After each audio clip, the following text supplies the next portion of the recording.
Hi, welcome to Hold the Light, a podcast on spiritual growth and personal transformation.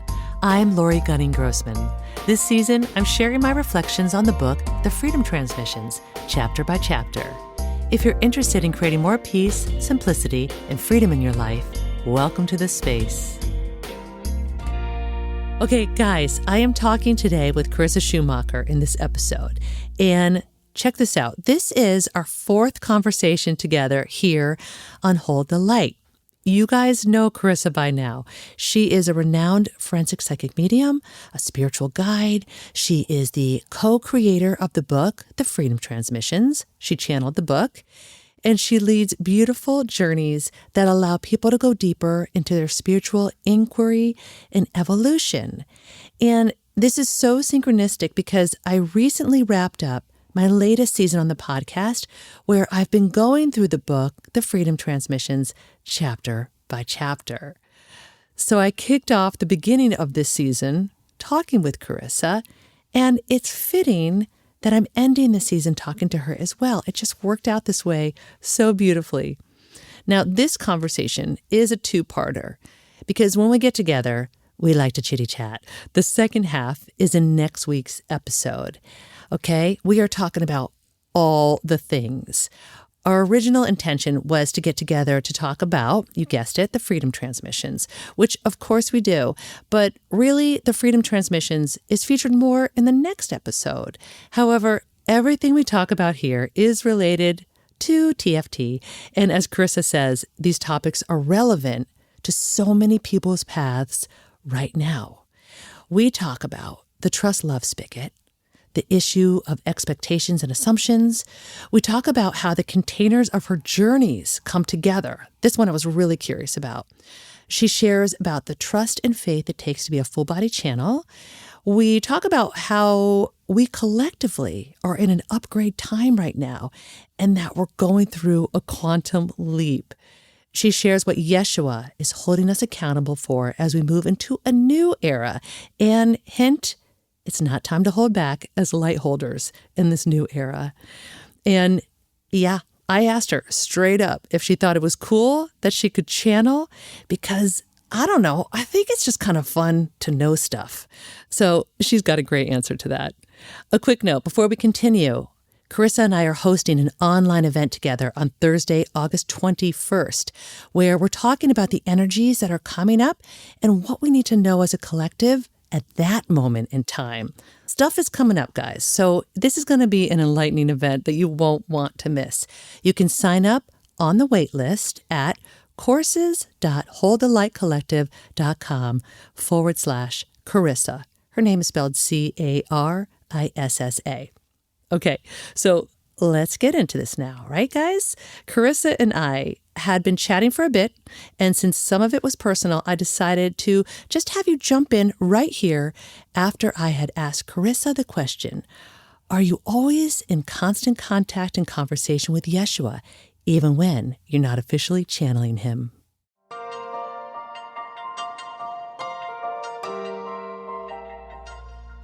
Yes, but because his avatar is seated like through my body and was gestated for so long, Yeah. it's more like you can hear your thoughts, you know, like they're happening. Yeah. You can hear your inner critic. There's actually like a region in the brain that is like your personal narrator. Mm-hmm. And for me, yes, I do hear him, but sometimes it's not a voice. Sometimes it's like, it's just a knowing. So this is where it's a little bit difficult for me to translate or describe my experience because, for example, you know, when I'm really present and focusing on someone like Chila last Tuesday, it's not that I heard the word grace. It's just this total communion between our essences where it's like, it's the grace in her essence that is one of the most powerful aspects of it. There are times There are definitely times where it's like the to-dos. And I reserve that time. This is why every single night I take a little bit of time where it's basically Carissa goes into secretary mode and I get some of like Yeshua's orders for the next couple of months or the next day, or I check in. Is there any message that you want to give this person that I'm having a session with the next day? So that, those moments of like meditation where I'm offering the prayer, or he's like, I'm meditating and he's like kind of giving me the dictations. I reserve that for a central period towards the end of the day. Wow. This is fascinating. I wish I knew more about it. But this is similar to my mediumship. I mean, with Yeshua, it's obviously a lot stronger because I am a full body channel. Yeah. But with spirit, there are spirits sometimes that a message comes through a vision. Right. Or sometimes I hear the voices. Sometimes it's a smell. Yeah. Sometimes it's actually like empathic pain. So if I'm starting to feel like a lot of pain in a part of my body prior to a session or during a session, I know that there's probably something that the person in spirit experienced in that region of their body, or they're trying to give a message that the person that I'm doing the session for is experiencing or needs to look out for that area of their body. So it's different in terms, people think about the sixth sense or second sight as just it comes through in one way. And really, it's like a whole other sensory operation or organ. And I just, throughout my life, this is just one of the differences between me and most people, my second sight has almost kind of been more like my first sight. And Yeshua brought us through this on the transmission series from the first June Elfin Forest, when he was talking about the 3 different types of intuitives. The seer, like most people just think, my intuition, my gifts, whatever, it needs to be about the seeing or, getting the visions or hearing the voices. But feelers, like Uta is a feeler. She just has the feeling. Like she can just feel it and just goes with the vibration of some of the feelings and the senses in a given moment. And then, of course, there are knowers. Knowers, I always have a lot of compassion for, because they tend to gaslight themselves. It's like there's this knowing about something that's about to happen, about something with a person. And so they're like, is this me? Is this the divine? They don't really know where the knowing is coming from, and like really trusting the knowing that is coming through. And so for me, I have a bit of a combination of all 3. So sometimes when Yeshua needs something, like Molly, it's just a very, very, very strong knowing. Sometimes it's a feeling, like with Sheila, with the grace, and sometimes it is the visions or the voices. I mean, so you're asking me all the tough questions. I love this so much. I've got another question for you. I need to know.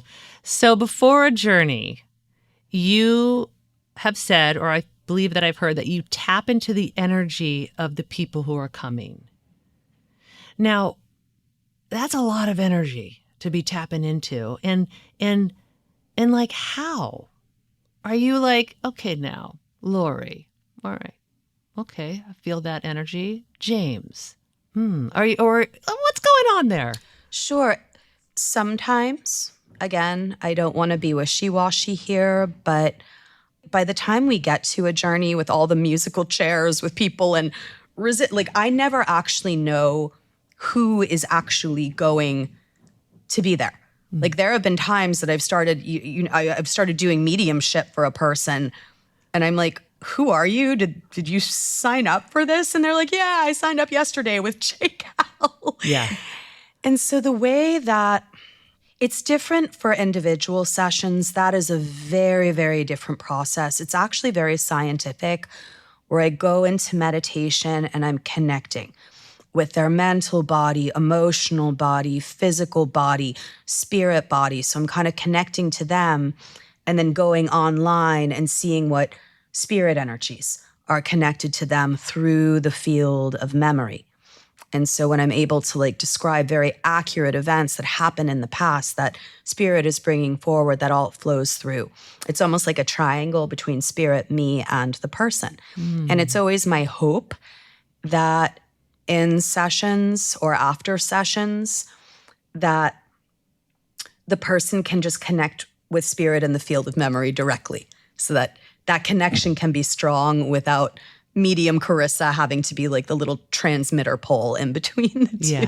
Yeah. But when it comes to journeys, and this is what spirit and like guided me to create, it wasn't a thought process. It just really naturally happened over the evolution of the 9 years that I was doing journeys on my own before Yeshua came through and started giving the full body transmissions.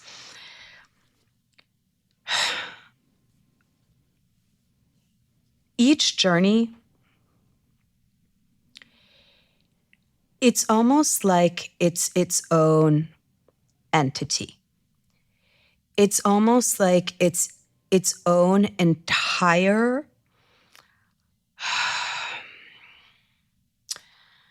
I would say, what word would I use? It's its own vehicle. Mm-hmm. And so as each person, and so what I do is I create the structure or the grid. I'll use the word grid, the energetic grid. And it's not just me, like I'm just anchoring it, but spirit is, I'm moving this vertical energy into the energy of a specific journey and then putting it out there. I just send it out through my spirit body, and those that are meant, spirit brings those who are meant and aligned to come. Mm-hmm. And so, yes, if I know that you, James, certain people are going to be coming, I will absolutely focus on integrating your vibration into the journey grid or journey container. And why this is really important is because this energetic grid, it's what brings the shielding. It's what brings the purity of energy. So it's almost like this force field. Notice how even from day one, when everyone comes in throughout the end, how everyone feels safe. Even if there's things that people are working through, transforming, everyone feels safe. Notice how people get out of a lot of mental mode and are almost shocked by how deeply they're feeling their spirit, or just feel free to express their feelings on things that they've felt shame about for 25 years. And they get into it and they're like, I don't know what's going on, but I feel safe sharing this at all.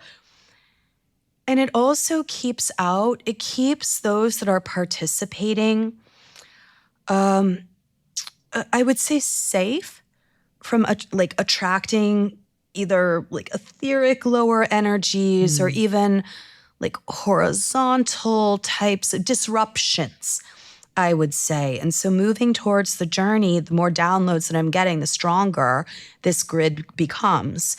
And sometimes as the grid grows stronger, someone that was in alignment to come is no longer in alignment to come. I don't really control any of this. And so once we complete a journey, this grid, this light grid, like it's been building, and it's structured. And when you actually come and are in Yeshua's light grid for any individual journey, we're then together. It's not just an individual experience, and we're all going through the raising of the vibration and the evolution of consciousness and the embodiment of more and more light together. So after a journey, what I do is I just seal in meditation, I just seal kind of the grid for that journey to just help it ground and move into the earth. So yes, sorry, this is a long-winded way of saying that I will absolutely do individual types of things. And what I see Yeshua do is, like, I don't really have to think about it. He'll start weaving energy through your essence to, at just the right time, when you come to your first journey, to make sure that you are sitting next to Lako or Lizzie. So when I'm actually doing a transmission, I can't hear, I don't know what is being said, but I can kind of, I'm in this womb-like state, but I can see him moving the energy almost like this giant spider web where he's connecting the energy to this person and then over here and then over here. So he's basically he's helping us, get rid of the sediment, but then he's utilizing the divinity and humanity within your own essence to create these incredible connection points that benefit others within the group. And this is something that I practice unbelievable integrity to, the purity of the energetic grid. Not only the energetic grid, but who is aligned to come. There have been times that I've actually removed someone from a journey because they were in sediment mode or disruption mode, and it was really disturbing the peace and the balance of the rest of the group. Usually I don't have to, because usually they just wind up getting nauseous and sick and go away on their own. Yeah. But that doesn't happen very more these days. As a matter of fact, especially with the power of the transmissions and just the growth within our communities, people are coming in so ready, so vibrationally balanced. There's such a wonderful diversity of essences on journeys now. It's not just elders and more spiritual people that are going to be meditating. There's the childlike wonder. There's some of that adolescent sexy passion. There's the, adult-like conversation and discussion and integration. And then, of course, more of the sacred teachings and the immersion and the illumination. But the reason that I'm elaborating on this more is because one of the problems that I do see is not necessarily with a facilitator or a practitioner, but it has more to do with some of the imbalances in communities. I've seen this sometimes with, kind of communities where there's this cultivation of the energy of favoritism, or who's higher on the hierarchy, who has taken more classes, who is the closest person to the facilitator. And that's why from the beginning, Spirit was very clear that when it came to journeys, I'm participating in the journey just like everyone else. I can guide the experience, but I'm not your teacher. I don't want that burden. And so that equality type of energy cultivates the spirit of sharing in a way that cancels out any judgment or interpersonal judgment or competitiveness. And so there have been a lot of people that have found their way to our community and the journey community that had some really traumatic experiences with, perfectly well-meaning people, but communities where there was ostracism, where there was bullying, where there were cliques and things like that. And so maintaining the purity of the energetic grid and just allowing Spirit to bring those that are meant to come, it is something that I devote a lot of space, but also a lot of time to in the months leading up to it. Amazing. I love it. So much intention behind all of it. Difficult to explain, but I love that you're asking that, because I do get a lot of questions with regards to how does it work? Yes. What's the technology? Yes. Like when you're under and he's coming through, do you ever have to go to the bathroom? Well, I think about you when you said that you channeled the freedom transmissions and you were out at the mother tree in the elfin forest at night. And I'm just like, that doesn't sound safe to me at all. I mean, of course you're being protected and everything, but I just am like, oh, like, what is that like? And do you wake up and like or not wake up, but come out and you're like, is there mud on you? And Right. oh, it's so wild. And but I feel safe. And this is why it was a divine kindness and mercy to give me the 10 years or the 9 years since Yeshua's seed was kind of planted in my channel. Yeah. I had 9 years to gestate and grow and evolve and serve within my essence and within my vibration. But I think I've said this in a previous podcast with you. Those first 9 months after he came through the first time, it was like I had to relearn how to live my life. Because every time, so at first, when he first started, not the first time that he came through, I was gonzo. But in January, I was really nervous about losing consciousness. I mean, I never know if I'm going to even wake up in the first place. And so really surrendering to the trust and the flow of it, what Yeshua did was he said, like, create a small circle of people that you really trust, that will not judge.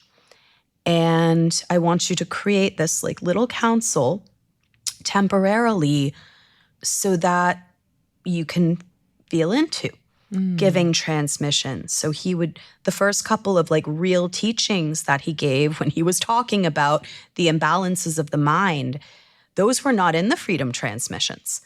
Those came at the beginning of January and February and March of 2020. One of the first things that he talked about, Sacred Heart, 4 chambers, right out of the gates. It's like all the core foundation. But usually he would just come about like halfway up because I was still like scared about going completely on. And then more and more, he eased me into it. And then in March and then in May, I was able to do the online journeys. And then in June, the first in-person journey. But it took the full 9 months for me to really feel safe. And now I just have a really good sense of humor about it. You were there. You were there on the last journey when on the third day he had decided to like let me like have me to go back and I come up again. And I'm staring. I come to and I'm just staring at people's stinky feet. Yes. And he has me holding. Yes. And then last year, I came to. And he had washed people's feet and like come out that way. And I was covered in mud and like freezing cold. Like I still have mud on those boots at this point in time. Yes.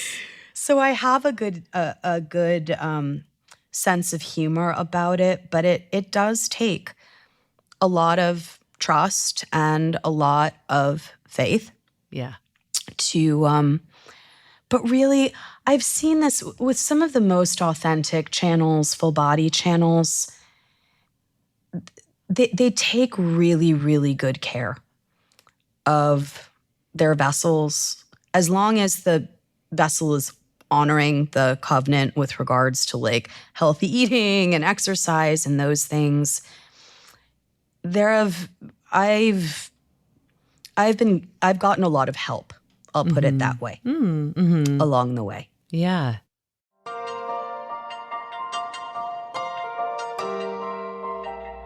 Are you ever like, oh my God, this is like really cool that I do this? No. No? Because I look at you and I'm like, what is that? Listen, I'm on the outside. You're the one going through all of the, like what your body takes on, the energy, all of it. From my standpoint, I'm like, oh my God. Sometimes I'm like, would I rule the world if I knew how to do this? I'm like, can you just I'm just making stuff up, but I'm like, can you just have people do stuff or just put a seed of an idea in this person's ear? I mean, it just seems magical to me and cool. There's definitely awe and wonder, but it is so incredibly humbling. Anytime that I've attempted to do something that is not in alignment, even if I think it's in alignment, like downloading the lottery numbers for a person that is not, it blows up in my face. I mean, I just discussed this in the last resync, my little story about wanting to help the kid that needed to get into a scholarship to go to college. And I go way overboard, way out of alignment, and buy him a freaking Mac computer. And then the day that I go in to give it to him, I'm told he's not working here anymore because you had encouraged him to learn English and to look for and he got a scholarship. So he wasn't working there anymore. Yeah. So now I'm stuck. And so when it comes to, it's just where the integrity comes into play. But I always use the example that apart from a little blip of a couple of years that I wanted to suppress my channel in my conformity attempt years when I was working as a neuroscientist, I've always been this way. Even I, to this day, I think it's insane. I remember when I was introduced to a woman and going through all sorts of issues when I was in the center part of my alchemy pathway 15 years ago. And she's like, I really, really feel that you need to go to this woman who is a full body channel for Mother Mary. And every part of my mind was like, this is batshit. But it was like a string pulled me, got me into that room.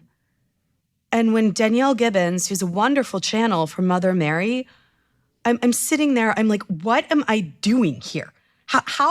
What step did I do wrong in life to be? And she brings Mother through. And it was like everything died and everything opened. And so I was like, you know what? Maybe that maybe that's the insanity. Because this feels of integrity, this feels divine, far more than religious stuff and dogma and all of that kind of thing. And so for me, it's less like, oh my God, I could rule the world and this is so cool. I just don't have that within me. I mean, I'm an introvert. I don't really even like being around people. How is one going to rule the world when they actually just want to sit in their nursing home in the elfin forest at the age of 42? But there is this awe. What I find the most magical are the people and the transformation. And now we're sharing it. And more people are finding this and being like, I just never even knew that a balanced community existed and one that is so aligned with me. Yeah. In my essence. And so I just always thought that I would be alone for the rest of my channeling alone. And the joy and the awe for me has been witnessing what is people are meeting on journeys and getting married. Children exist in this world that would not exist. And it's not just the journeys, it's this energy that is spreading. I look at what Lego with the horses and Molly and you, and that is the wonder. that is one half the divinity and one half the humanity. So I could kick this question back to you and say, what I am able to do through mediumship, Yeshua, whatever else, that may be magical and surreal and otherworldly to you. To me, it's just what I am. And frankly, when I see your parenting abilities, your ability to cook dinner, to be able to have a functional marriage and friendships, and to still bring the spirit of illumination into everything and everyone, that to me is magical. What J-Cal is able to do with his organization of things and making sure that everybody's where they need to be on time, like everything is magical. Yeah, I love that you're saying that. That's so beautiful, because I think that often we muggles might not see like the magic in what you just said of like showing up for our children, or being a good friend or a good daughter, or helping the neighbor, or doing some of those things. It's really, it's beautiful as a reminder to ourselves that we all have our own magic in us. It's our essence. It's what Yeshua has talked about. It's like the mix of our DNA along with our spiritual, like the vertical and the horizontal. And we each, and I think about this a lot because I'm like, oh my God, there's something special about every single person. And I know not everybody feels that way. And just being able to perhaps help people. And by the way, I think that the Freedom Transmissions does this, helps people. Maybe it's that inner alignment, so it's that inner alignment of like, I guess maybe I don't have to look outside of myself so much because it's all inside of me. And there's so much beauty in that. Exactly. And that is why we need to be so careful about the comparisons. This last era, and I'm so glad to see this going, and so glad that collective needs and wants are changing and people are sick of it. But this comparison crap. Yes, we can look to someone that inspires us, but not to emulate them, not to be what they are, but to look at what and who in the world, leaders bring you inspiration. That is wonderful. But this comparison, she has this and she's ahead of me, so I either need to become like that or I need to tear her down. Some of these hierarchical, or just even, I call it, the sin meter. In certain religions, you're holy, like you have more sin, you have less sin. I'm better than you because I have less sin than you do. And that therefore gives me the power to control and dictate how you're supposed to behave, how you are supposed to feel about yourself, like that judgment. And we even see this in politics. We see this with certain, it's who is the most, well, an example of this could be woke. Who is the most, and there are aspects of woke. I don't want to get into all of that sort of thing, but there was this thing that appeared during the pandemic, like, I am the most, masked and, sheltered off from society, and I just saw you go out and your mask was before your nose, and that gives me the right to judge and cancel and control and dictate your worth. That's what I'm really getting at. Yeah. When it comes to this, every person has a unique essence. And in this last era, we were kind of conditioned to abdicate responsibility for our essence to external structures. To be, and external structures, yes, they can bring inspiration for someone's essence and community and ceremony and all of that. However, what works for one person does not work for masses of people. So when it becomes too dictatorial, too tyrannical, that's when the suppression and accrual of sediment can really start to kick up. And as we're moving into this new era, Yeshua is really holding us all accountable for our individual, cultivating this individual, personal relationship that we share with the divine. A huge part of that is, of course, Neptune moving into Aries and then Saturn moving into Aries. I have to take responsibility for my own essence and for my own sediment. Not everybody else's essence and sediment, because I don't know how to essence their essence because I'm not them. Yeah. And I don't know how to unsediment their sediment because I was not, it's not my sediment. So we need to be taking personal responsibility for that excavation and evolution, and through the liberation of more of the essence as we move into Age of Aquarius, the era of essence and alchemy, there will be more balance. There will be more co-creation between one another and communities and the ecosystem. And this is not an overnight thing, but those that are participating in this community, your work, the work of others that is similar, Danielle Gibbons and several other wonderful practitioners throughout the world,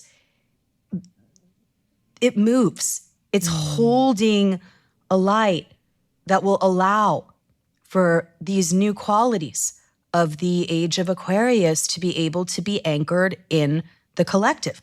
So we're starting in kind of that like individual self and then moving it into community and then expanding it.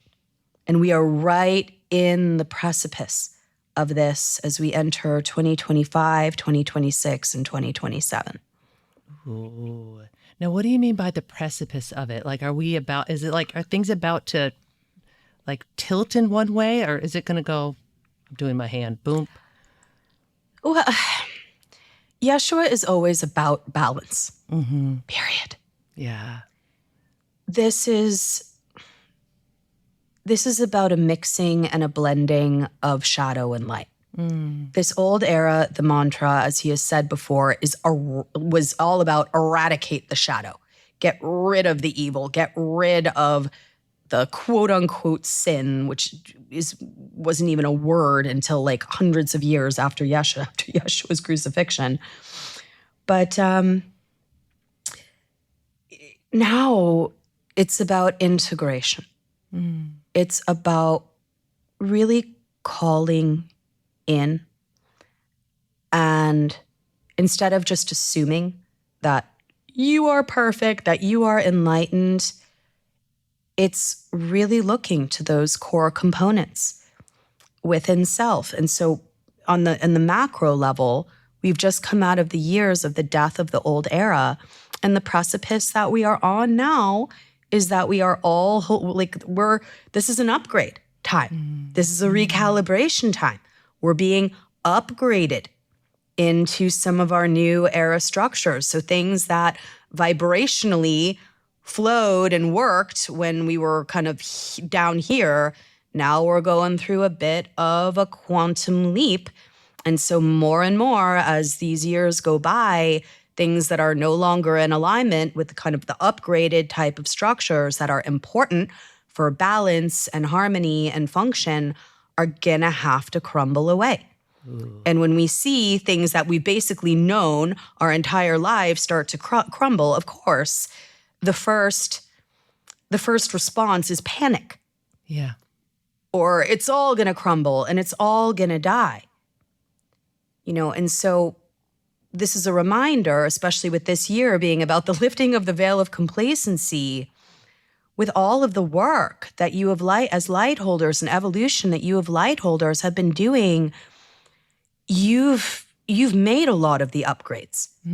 You're standing, celebrate. You're on the precipice. Yeah, yeah. You got there. And there are going to be people that are like were, stuck in the judgment and not on the precipice. And instead of being like, ah, ha, ha, we made it, and they're going to crumble away, are we going to be those people? Gross.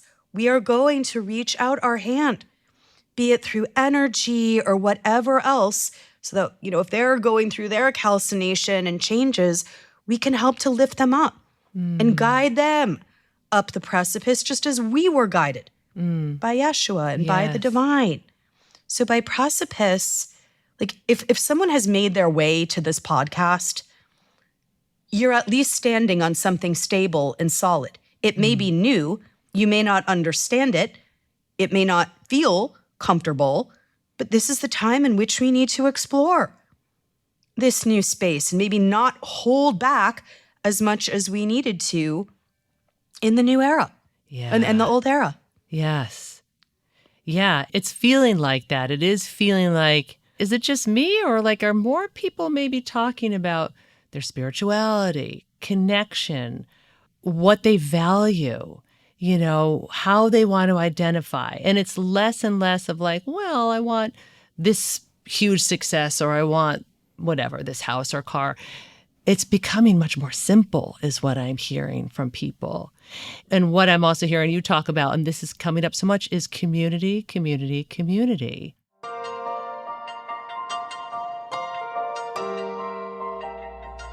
I love that vision that you had of like the people who are on the precipice to reach out our hands to help other people. And this is like what I got out of the Freedom Transmissions. It's not like, come follow me. Come follow me. It's more, right? It's not about that. It's about coming together, and being in community and just holding the light for each other and helping. And it's interesting how more and more people are like, where's community? And that's why I think people love going on your journeys, or that's why people love being in a Freedom Transmission world where they're like, I'm around people where we can say things that people aren't going to look at us like we're weirdos if we're talking about the divine or like any of the things that just come out of our mouths. That it's nice seeing the growth. And maybe it's only because I am entering it, or I've been entering it and my eyes are open to it, where we can talk about freedom, joy, expansion, Yeshua, meditation, all of these things. And it's so welcome by a lot of people. Yes. And it's so relatable. Mm-hmm. Some of the channeling stuff that I see, and I have to appreciate Eckhart Tolle's take on this, when somebody had asked Eckhart Tolle, who I love, by the way, so authentic, so embodied, but they had asked him, what do you think about the whole channeling thing? And he was like, everything that I offer flows through the one consciousness. My teachings are not my teachings, they're of the one consciousness. And there are texts that exist, like channel texts, like A Course in Miracles, that clearly you can feel when something flows through from the one consciousness, because it's not only vertical, but it's not just horizontal either. There's a wisdom, there's a balance. It's applicable, relatable within your life and to many people in a very universal way. But then he was like, where I really draw the line is when I'm hearing, I channeled the president of the Intergalactic Federation of Light, who says that the rainbow beings are going to be touching on our satellite, some of that type of energy. And that exploration can be really fun and whimsical, of course, like the star beings and everything else. But what I love about what Yeshua offers is that it's not to change us or to force us. It is to accelerate the evolution of our consciousness. What he offers are just suggestions, reflections, whether we can either say yes to or no to. We have our free will, but just suggestions in order to live with more balance and ease. Simple. Yeah. Simple. Yes. And that's what we want. You know, in simplicity, I love when he says this in the Freedom Transmissions, where he says simplicity, not scarcity. Sometimes we hear, oh, you know, I'm simplifying my life, and it means getting rid of like tons of possessions and things like that. But he really made the distinction simplicity, not scarcity.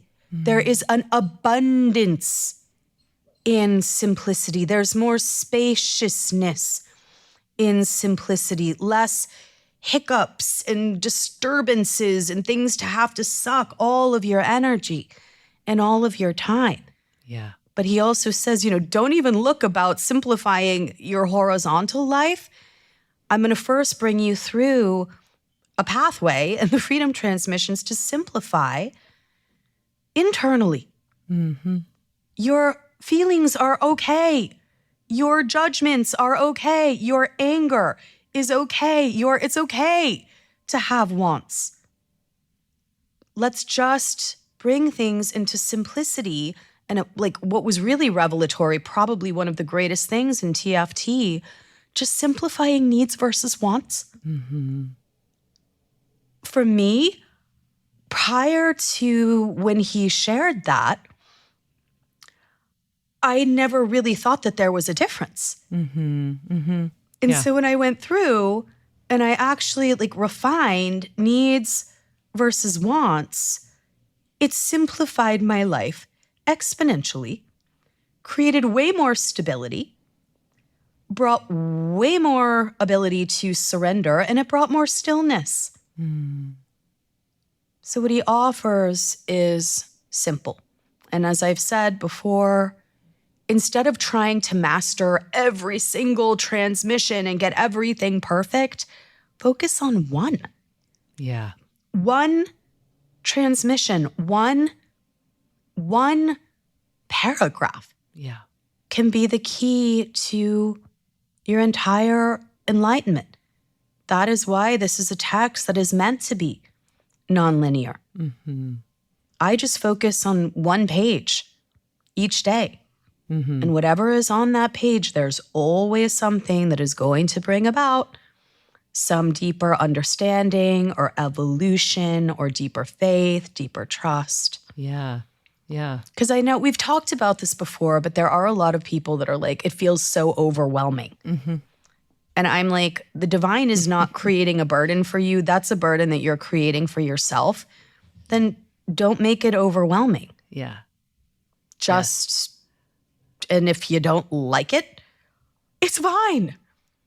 It's Right. totally- Yeah. But yeah. most people, when it's simplified and they just kind of start slowly, all of a sudden, everything else starts expanding. Yeah. And it's really how you know that you are really evolving in your consciousness through TFT is when you can process and digest bigger and bigger sections and portions, and it almost feels like it's coming from you. Yeah. So the wisdom becomes integrated into your own essence. And then all of a sudden, in your horizontal vehicles with coworkers, friends, all of a sudden, it's integrated within you and starts flowing from your essence. Yeah. So the way that you speak, what it is that you communicate starts to change because you start serving through this energy. Yes.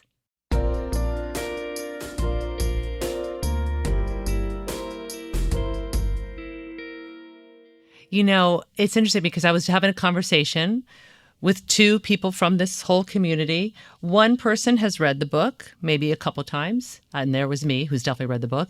And there was someone else who said, I have it, I've started it, but I just, you know, and it's someone who was on the journey. So this person is into all of this. Mm-hmm. Person number A is like, I want to read it, but I haven't quite, feels like a lot. Person number B was like, just open it up to any page, and what's going to serve you will serve you well. That's all you need to do. And person number C, me, I was like, yes. And I said, I'm just going to throw this out there. I really think there's something to going through these freedom transmissions, this book from start to finish, and do the meditations and do the homework and just do it. And I was like, but like, if you can, try to find a pocket where you just read like a couple pages or a page one by one. And I was saying, because as I've gone through the freedom transmissions, so I read it twice before. And then for this podcast, I was like, okay, we're digging in. We're writing about it now. Right. And as I'm going through it, I'm like, I don't even remember that part. This is amazing. Oh no, I'm getting to this chapter. And I just remember when I read before, I was like, I don't know. What are they talking about with Lucifer? And this is going to be a lot. But when I just really sat down with it and just distilled it in my own way, like it was like layer by layer by layer. I was like, oh my God, what is happening here? It's amazing. Just doing it like one after another, and really, it's like a beautiful cake. It's just like the next layer is, the bottom layer is holding this layer, then that layer is holding this layer. And by the end of it, I'm just like, holy moly. And when I finished, because I've done the recordings, for the podcast, and I've written it, and I just finished it right before the journey. The day before the journey, I recorded my last official episode. Yes. And I was like, of course it happened this way. And I shut the book and I turned to Jonathan, my hubs and producer, sound guru. I was like, you're not going to believe this. And he said, what? And I go, I'm going to start it again. I'm going to go right back into it. And I had to buy I bought a new book. And, I think I just love it. And in a very simple and pure way. I'm just like, there's so many beautiful things to learn through it, about ourselves, about others, about taking care of the earth, about being kind to our elders and our animals, and having a connection with the divine. And it's not outside of us, it's in ourselves. So, because for me, before I read that, I never thought that. I never knew that or believed it. Like, oh, wait a second. It's in me too? Like, it's part of me? I didn't know. I thought it was all outside of myself, like, hey, divine outside of myself. It seemed so far away. And then going through this, and I'm still learning every day, but just like, oh, wait a second. It's in me. It's in me too. It's in all of us. Like, how cool is that? The coolest. And it brings so much joy, because then I don't have to sit with all of this alone. It's and now we can talk about it. Yes. And share it, and how it presents differently. And you'll say something and it illuminates like a new understanding within me. And and it's just like, it's like out there. Yeah. It's just, yes. It is the coolest. It is so, and I never in my wildest, Yeshua said something on the journey 2 weeks ago when he was talking about what is service through joy and what is not service through joy. And he had mentioned that 2 of the greatest joy killers were expectations and assumptions. And in my conformity, whatever life, I was riddled in expectations and assumptions about myself and the world. And when all of that died, that whole chunk of me just died because it wasn't really the real me. I don't know. I don't carry expectations and assumptions anymore. And so when I started journaling, I had no idea. I was the dictate was go walk around in the desert with people. And I'm like, okay. And then it just grew. And even with the freedom transmissions, I had zero expectations or assumptions. I thought that maybe I would just channel Yeshua for a very, very small group of people because everyone else would be like, this is way too. But with the pandemic and the fear and people having more, all of these people started being like, this is just what we need at this time. Especially because he had basically told us in January of 2020, your entire world is about to change. Don't worry.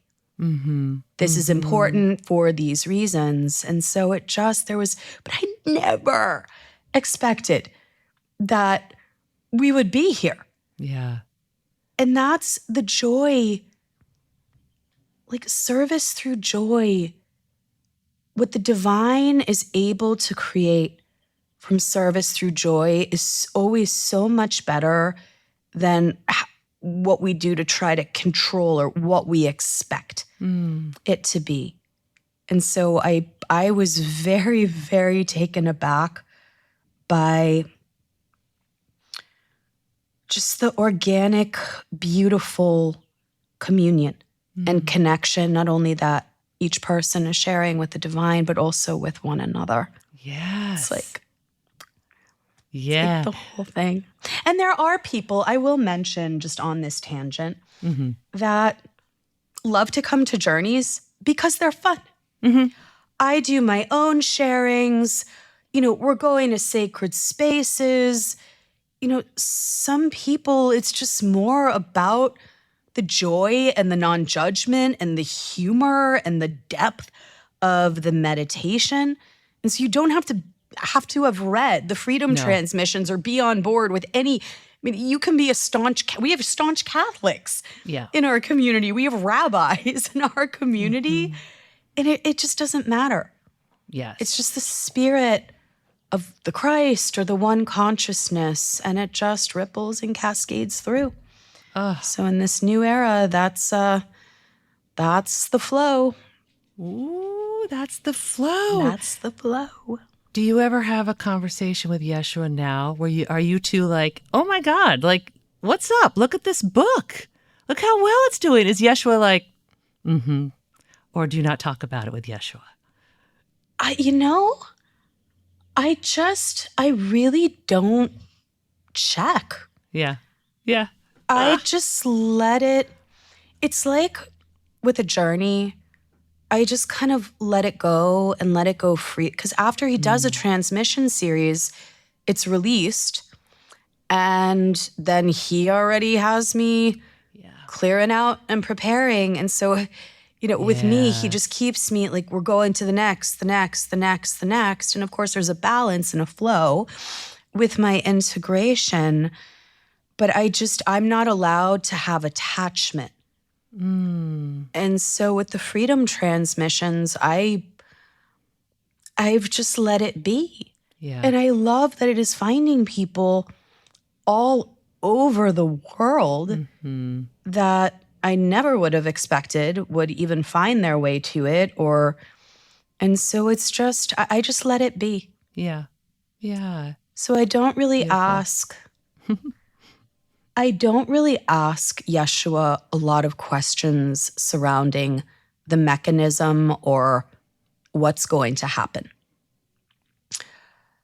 Because I don't need to. Yeah. Yeah.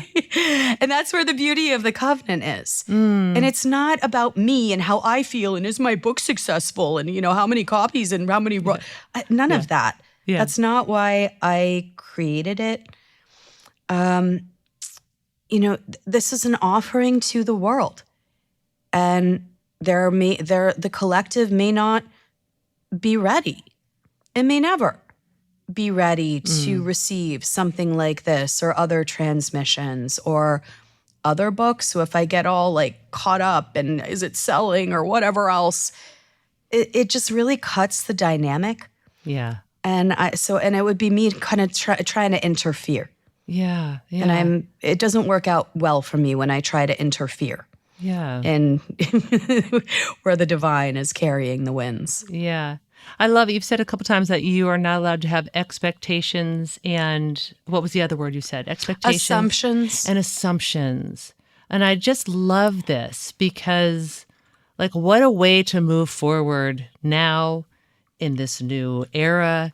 I guess what I hear is just trust, just trusting and letting things, I guess, flow. Because working with expectations can be really hard for a lot of us. Or I'll speak for myself, I definitely come into many things with expectations. I'm trying to be more aware of it now. Just like to have that trust. What a gift that we can give ourselves as we move forward with the uncertainties, with the unknown, with, I know a lot of people are just worried about moving forward right now and we did that chat after the election, so we know we're everything's going to be okay, folks. But to just like to move forward in just like this trusting energy, it's hard, but I know it's what's going to be helpful. Yes. Yeah.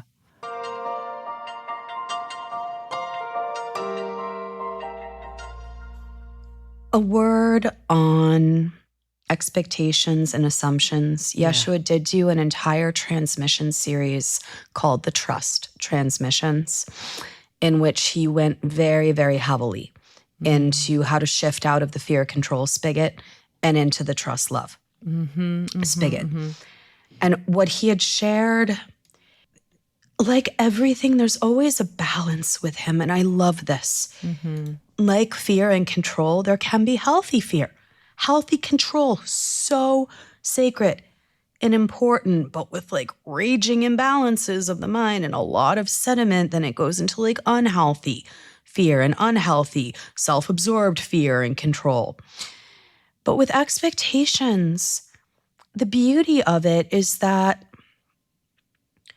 when you're bringing love into relationships, trust, it is beautiful to expect that when your wonderful friend says, I'm going to meet you at 2 p.m. for lunch, and you're so excited, there's good reason to expect that she's going to show up because she's shown up in the past. People do expect that when they come to a journey, that whether they like it, that there's going to be an experience, that they're going to receive things and open things within themselves that they were not able to see or access before. And so expectations, it is fine. Like, you certainly expect in a healthy way that if Jonathan were to go to Vegas, that he's not going to, be the fourth cast member in The Hangover. Yeah, right. And well, maybe you don't. I don't know. We'll see how far that adolescent prong within you goes. But it is reasonable in trust-based relationships when we're in a world where people have different essences, that in the structures of trust, the more that we trust, the more that we expect that the people that we are in trust-based relationships with us will be respectful to our essence, will, basically practice accountability and responsibility just as we do. Yes. The problem comes when you are expecting something of a person or expecting something of the world that nobody's made that commitment to you.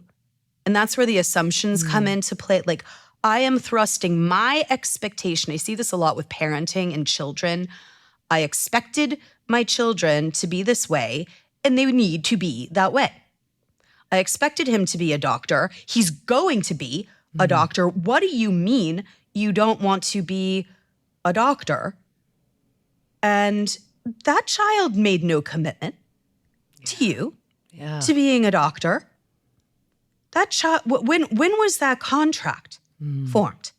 As a matter of fact, it sounds like the contract is shaking you, parent, into humility, and the child learning to live from its essence despite some of the judgment and projection that it's receiving. That's probably the soul contract. Yeah.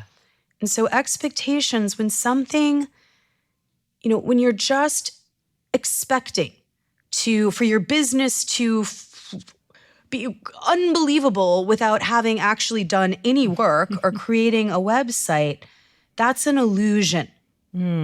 It's an illusion. It's actually taking the easy way, just to have that expectation, because it's very tempting to the mind and the ego, but there's no ease. Then the expectation is dashed, and then the trust gets splintered and chipped away, and then the love-trust spigot slams shut, and we're back into the fear-control spigot.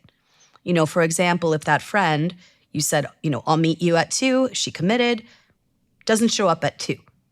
The first time, probably totally understand, like shit happens.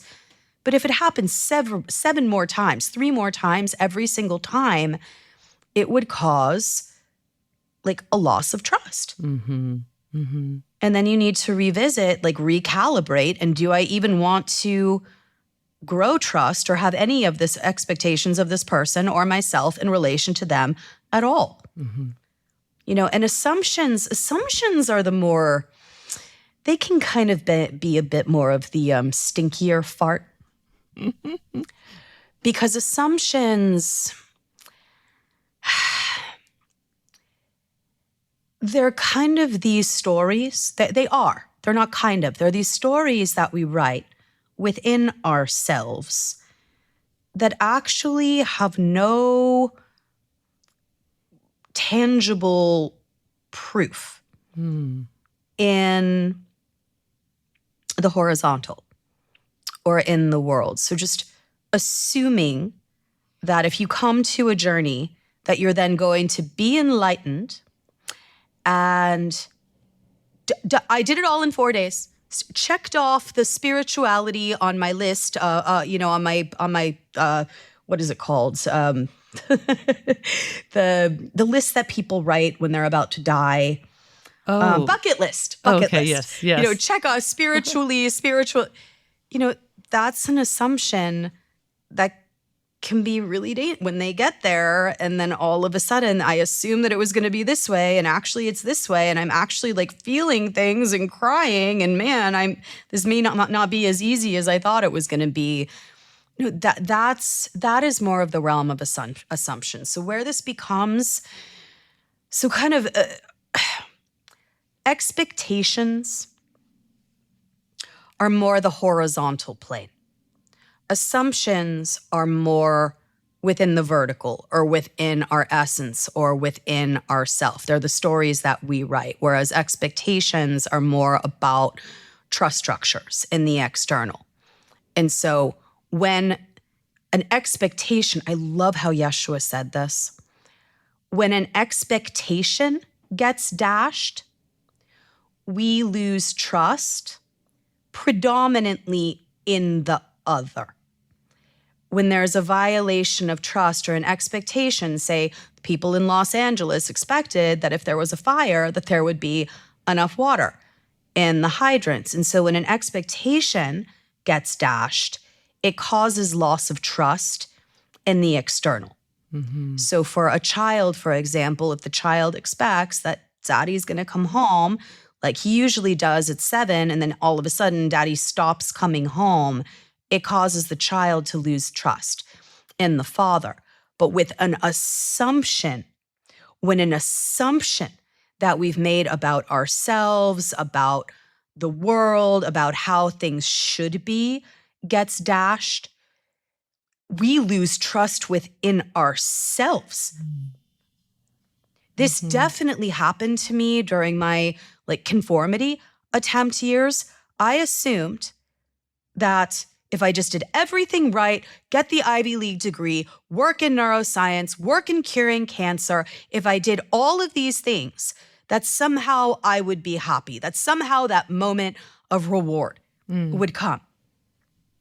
And the assumption was so strong that it blinded me from the reality of how unbelievably miserable I was and disconnected from myself. And so when all of a sudden, when that assumption blew up, when a job went, everything went, like total calcination of my supposed to life, I sat there for a minute being like, whoa, this assumption, this illusion, this is shattered.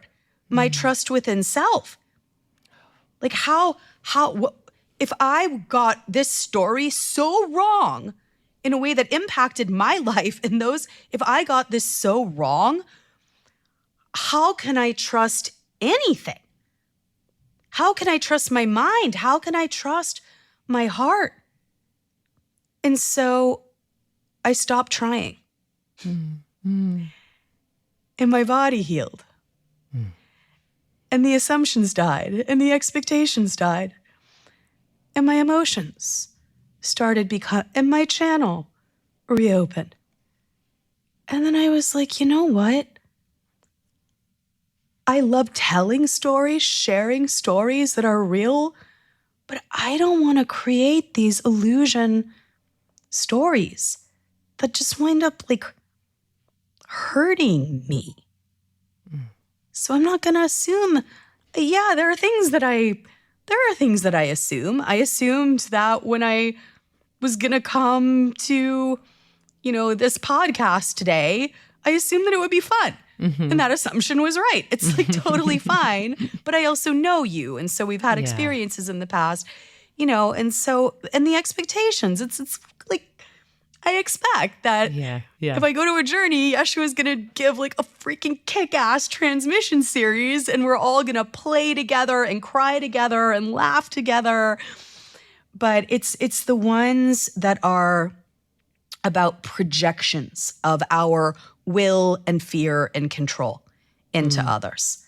So the healthy assumptions and expectations are the ones that flow from the love trust spigot, and they are always simple.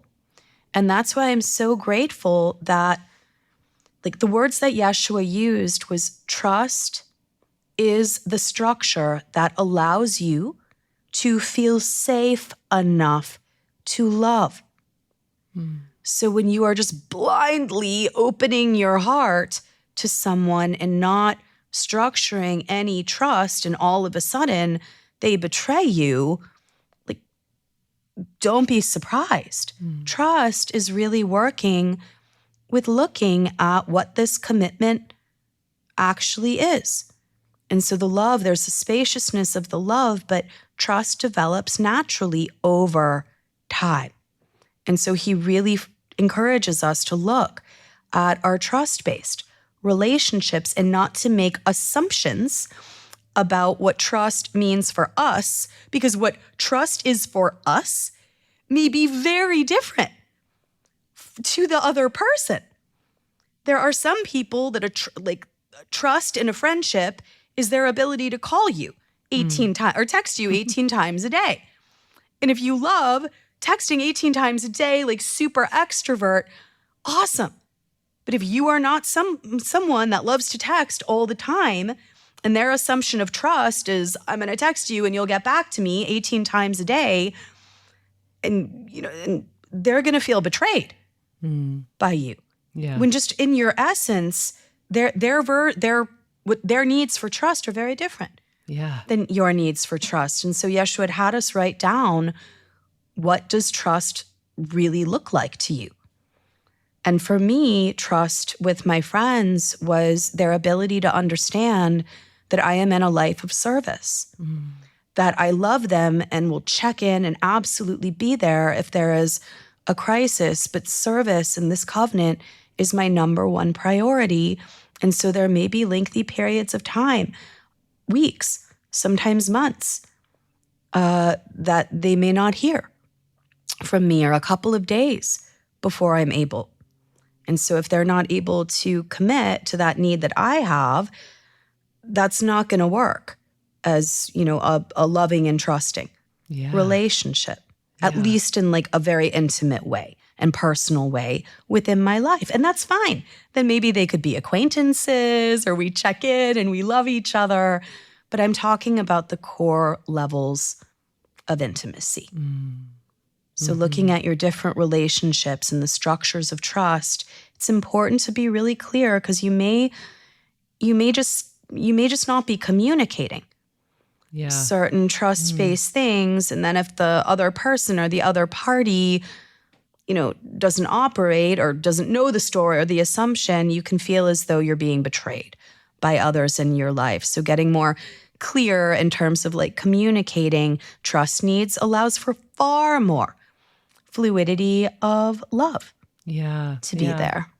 I So love sorry for that. We're supposed to be talking about TFT, but he talks about trust in TFT. So I just wanted to weave in this trust love spigot and the discussion on expectations and assumptions, because it is so relevant to a lot of people's paths right now, and a lot of people feeling very betrayed from external sources that they healthily expected to do thing, and also a lot of breakdown in terms of assumptions of where we thought things would be politically, societally, financial, whatever, and all of the structures. There's a lot of, Yeshua is smashing a lot of the beautiful lie assumptions and forcing us to see some of the ugly truth so that we can transform it in a really beautiful way. It's so good. And it's such a great question to ask ourselves, like what you said, what does trust mean to you? And also, when you say this, I also think about, well, what does trust in myself mean to me? So like where do I abandon myself? Where do I let myself down? Where do I say one thing? Maybe, and it's sort of that complacency thing when that comes into play, and then that kind of builds on every time I say I'm going to do something and I don't do it, that is a violation of my own self-trust. And so looking at that, in addition to the people in our lives and who we choose to be with and everything, it's such an important one. And it's all of this is tied into the freedom transmissions, all of this. And, one of the gals that came to this event that we did a couple weeks ago, she sent me a question. Can I read it to you? Yes, you can. But the one thing that I would like to add there is when it comes to looking at trust within self. Yes. You really this is where I like breaking things down, the simplicity, because it's like my whole self, all where it's better to ask, is it my mind that struggles with trust? Are more of the trust issues in your mental body? Is it your heart that doesn't trust or struggles with trust? And sometimes the heart is like overly trusting and dismisses the mind, saying this is not safe. But sometimes the mind, can be very trusting about like the science or medicine, and the heart is saying, I don't know if I trust this. And then, of course, do you trust your spirit? Do you trust your spirit to drive the bus and humble yourself? Do you trust the divine to drive your bus? Because then you can really focus. If you're really having trouble with trusting the divine and spirit to support you, if you get out of that job that you hate or that relationship that you hate, that's where you need to infuse a lot of compassion, patience, and love. And then, do you trust your physical body?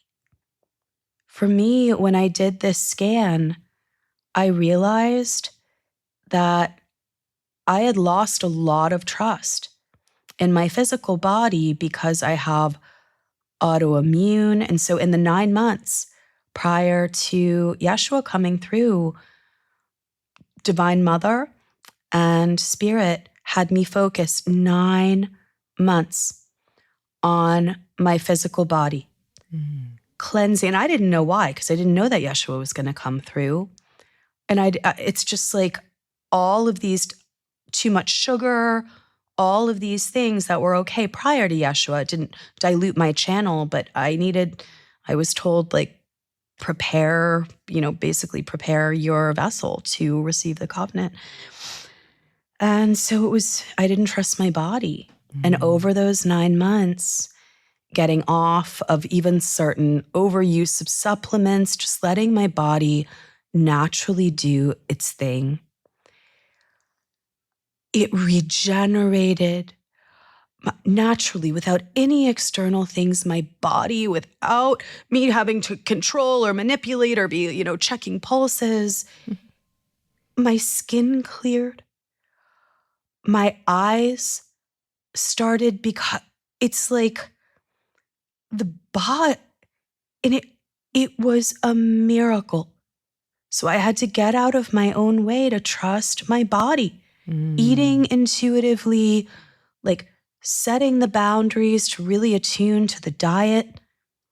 So for me, I didn't trust the body or the physical. And that does make sense, given that I'm a very vertical person and struggle more with the horizontal. So the physical is always more difficult for me.